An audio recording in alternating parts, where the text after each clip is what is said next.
सबसे मुश्किल तो वो रात थी जिधर इन्होंने पूरी तरह 3 तरफ से हमले किए। घर पे रेंजर्स थे और मुसलसल फ्रेश पुलिस लाते रहे, हमला करते रहे और हमारे लोग रेजिस्ट करते रहे क्योंकि वो सब कुछ इलीगल था, उसका कोई कानूनी बेसिस नहीं था।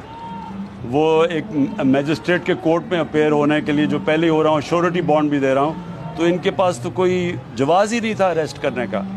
इनकी बदनीयती थी या ये मुर्तज़ा टाइप कत्ल करना चाहते थे और या फिर ये अरेस्ट करके और जेल में रखना चाहते थे काफ़ी महीने, जब तक इलेक्शन ख़त्म हो जाए। तो इनकी बदनीयती थी, तो वो उसका तो, लेकिन उन्होंने जिस इंटेंसिटी से हमले किए और जिस तरह यहाँ लोगों ने रेजिस्ट किया, ये एपिक स्ट्रगल थी।